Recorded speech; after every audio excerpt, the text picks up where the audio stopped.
네, 최근 택시업계가 여러 가지 좀 잡음들이 불거지면서 이 소란스러운 분위기입니다.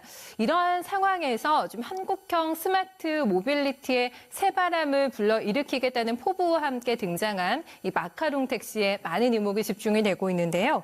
오늘 토마토 인터뷰 소통에서는 권호상 KST 모빌리티 부사장과 함께 다양한 얘기를 한번 나눠보도록 하겠습니다. 부사장님 안녕하세요. 네, 안녕하세요. 네, 제가 많은 이목에 집중이 되고 있다 이렇게 말씀을 드렸는데 출시한 지 얼마 안 돼서 아주 따끈따끈합니다. 네, 아직까지 그래도 마카롱 택시 어떤 건지 모르시는 분들도 좀 계실 것 같아서 먼저 좀 소개 좀 해주시면 어떨까요? 사실 우리는 그 수많은 브랜드 속에서 살고 있는데요. TV, 냉장고, 신발 할 것 없이 모두가 다 브랜드 속에 살고 있지 않습니까? 그런데 택시는 모두가 똑같은 품질과 똑같은 제품을 쓰고 있다고 보시면 돼요. 근데 거기에서 저희가 새로운 품질과 차별성을 갖고 있는 브랜드 택시를 만들겠다라는 거고요. 네. 그 첫 브랜드로 저희가 마카롱 택시를 선보이게 됐습니다. 마카롱 택시가 지금 이용하신 분들의 얘기를 들어보니까 저도 주변에서 상당히 반응이 좋던데 지금 여러 가지 택시업계가 좀 소란스러운 분위기가 일어나고 있는 상황에서 어떻게 마카롱 택시 출범을 생각하시게 되셨을까 좀 계기가 있을 것 같은데 어떤 걸까요? 네. 그 모빌리티 혁명이 전 세계적으로 일어나고 있고 4차 산업혁명을 전방에서 견인하고 있는 업종입니다. 근데 그 모빌리티를 도어 투 도어로 많은 사람들이 출발지와 목적지를 끝까지 완성할 수 있는 수단이 한국에서는 승용차 자가용 바로 택시인 건데요.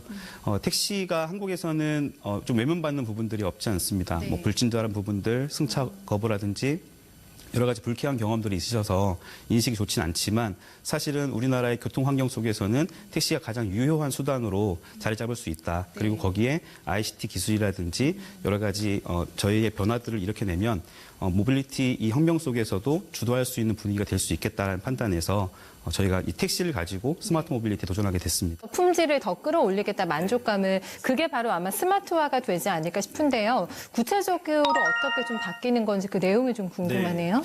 그 택시라는 서비스를 제공받는 소비자 입장에서는 서비스를 제공하는 주체가 몇 가지가 있습니다. 가장 첫 번째는 저희는 쇼퍼라고 부르는데 이제 운전기사님으로부터 제공받는 서비스가 있겠죠. 그리고 차량의 어떤 품질, 실내와 그렇죠. 안정감, 그러면 그 안에서 누릴 수 있는 여러 가지 편의 장비들 이런 것들이 있을 텐데 그것들이 지금 하향 평준화되어 있고 기사님들 같은 경우도 산학금 구조 속에서 불친절할 수밖에 없는 구조적인 원인들이 있거든요. 그런 부분들을 저희가 해결하기 위해서 일단 사람에 투자하는 부분들이 가장 큽니다. 그래서 저희가 기사님들에게 40시간 가까운 교육을 하고 있고요.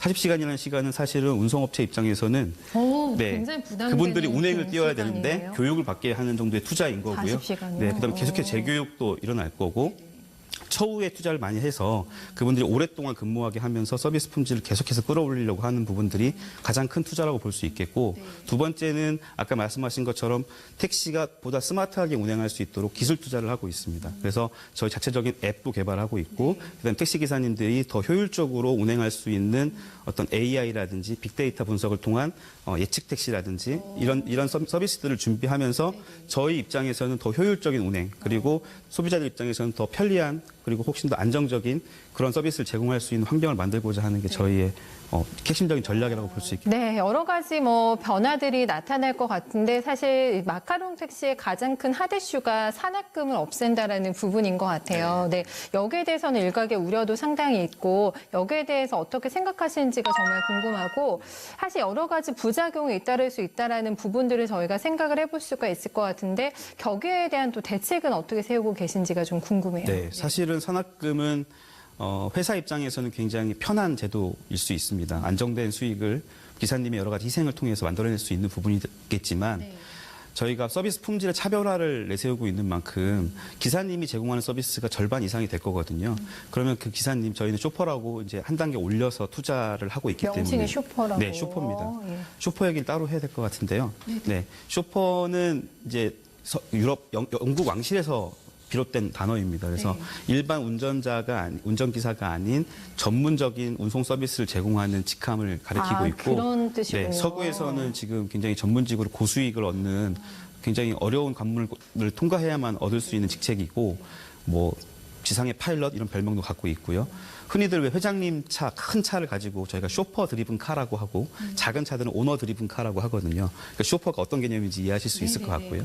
저희 이제 저희 쇼퍼님들을 만들어내는 이유 중에 그분들이 산악금 속에서 운행을 하게 되면 가급적이면 더 많은 횟수 그리고 더 먼 거리를 가고자 하는 본능적인 움직임이 있을 수밖에 없어요. 근데 그거는 손님들에게 다 전가되는 부분이죠. 난폭 운전이나 과속 운전 혹은 손님 골라 태우기, 소위 승차 거부. 그리고 자기가 짧은 거리를 가는 손님을 만나면 운이 없다 생각하는 그런 마인드들이 막 생길 수밖에 없잖아요. 그래서 기본적으로 그분들이 어떤 실적 압박 속에서 일하지 않고 안전 운행과 친절한 운행에 좀 집중할 수 있는 환경을 만들기 위한 수단인 것이지 저희가 무슨 택시 업계에 대한 어떤 혁신을 일으키기 위해서라기보다는 저희의 사업적 판단에 따른 전략적인 선택이라고 보시면 될 것 같습니다. 또 그런 의미가 있군요. 만약에 40시간을 교육을 이수하셔야 된다고 말씀해 주셨는데 이 교육 시간에 어떤 부분들을 교육시키는지가 궁금하고 만약에 이수 과정에서 조금 불만족스러운 결과가 나온다고 한다면은 그 슈퍼로서의 역할을 조금 하실 수가 없게 되는 건가요? 네, 맞습니다. 저희 어떻습니까? 철저하게 관리하고 있고요. 우선 선발 과정부터 굉장히 좀 많이 저희가 많은 분들과 결별하면서까지도 골라내고 있고 골라내는데 끝내지 않고 교육을 통해서 다시 한번 검증을 거치는 거고요. 그 교육을 수료해야지만 되는데 그 교육 안에는 뭐 예를 들자면 심폐소생술까지도 또 배웁니다. 저희는. 그리고 그분들이 어떤 상황에서도 다 충분한 서비스 만족도를 만들어내기 위한 어떤 마인드 교육, 그다음에 상황별 대처 교육, 그다음에 저희가 스마트한 어떤 관제와 운행을 하고 있기 때문에 장비나 그다음에 저희 이런 어떤 프로그램들을 다룰 수 있는 능력까지도 다 고양시키는 것들이 저희 교육 프로그램에 포함이 되어 있습니다. 완전히 뭐 저희 전문직의 개념으로 이해를 하면 될 것 같습니다.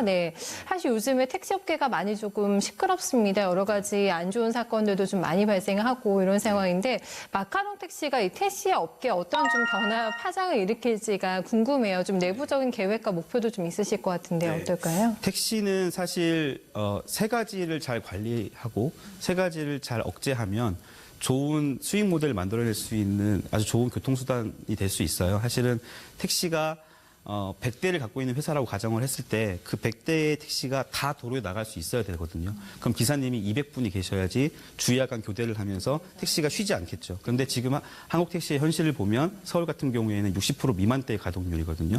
10대 중에 4대는 세워져 있다는 뜻이에요. 그래서 그것이 다 도로에 나갈 수 있도록 기사분들이 충원돼야 되는데 처우라든지 여러 가지 그분의 직업적 자부심을 심어줘야만 계속해서 그 직업에 복무를 할 거니까 그래서 산학금을 없애고 월급제로 가고 교육을 시키고 계속해서 자부심을 심어드리고자 하는 부분이 그 부분에 있는 거고요. 두 번째는 나간 차가 최대한 손님을 많이 태우고 다녀야 됩니다. 빈 차로 다니는 시간을 줄여야 되죠. 그렇게 하기 위해서 저희가 관제 시스템을 통해서 어느 곳에 많은 수요가 있을 거라는 예측을 통해서 그곳으로 이동시켜주고 혹은 예약 서비스를 통해서 그분의 동선이 굉장히 꽉 차게 움직일 수 있게끔 해주는 즉 실차율을 높이는 방안들이 저희가 갖고 있는 보관이고요. 세 번째는 똑같이 손님을 태우고 달리는 중에도 더 많은 돈을 버는 게 중요합니다.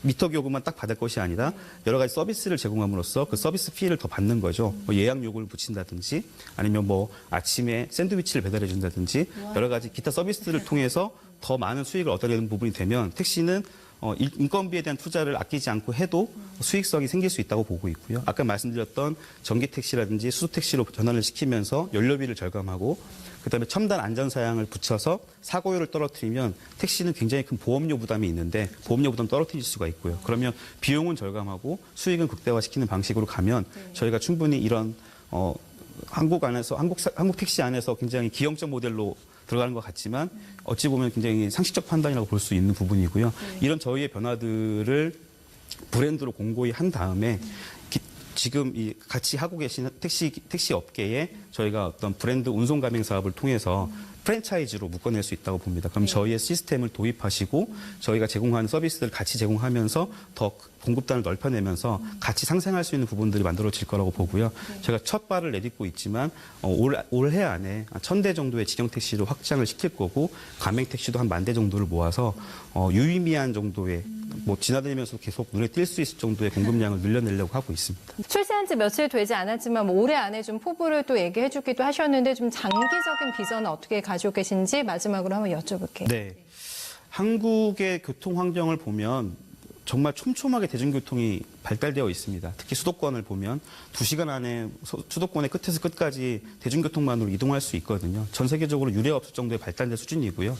택시 요금은 국민소득 대비 전 세계적으로도 가장 낮은 수준입니다. 이 안에서 여러 가지 뭐 우버라든지 디리투싱이라든지 이런 모빌리티 혁명들이 일어나고 있는 4차 산업혁명 시대에 한국에 맞는 스마트 모빌리티를 어떻게 만들 것인가가 저희의 원래 핵심이고요. 그 수단으로 택시를 택한 것뿐이고 그 택시가 유효하게 움직이고 소비자들에게 사랑받는 브랜드가 되기 위해서 저희가 이런 혁신들을 하고 있는 것들이지 장기적인 비전은 정말 모빌리티 시장이라고 볼 수 있습니다. 포인트는 스마트 모빌리티네요. 맞습니다. 네. 왜냐하면 고객이 어느 지점에서 어느 지점까지 완결된 이동을 하려면 그리고 그 이동하는 시간 동안에도 유의미한 시간으로 만들어내는 내가 단순히 어떤 목적을 위해서 이동하는 것은 대부분 그 목적의 수단으로 따라오는 건데 이동 자체가 경험이 되고 이동 자체가 누릴 수 있는 시간을 만들어 버리는 것이 중요하거든요. 그래서 저희가 예약이라든지 그 안에 부가 서비스를 붙이고 있고 소위 이제 마스라고 하는 모빌리티 애저 서비스라고 하는 그 안에서 쇼핑이나 또 다른 여러 가지 활동들이 이동 기간에 또 이동과 묶여져서 한꺼번에 일어나는 소비가 만들어지는 그런 시장들을 만들어내는 게 저희의 궁극적인 목표라고 볼 수 있습니다.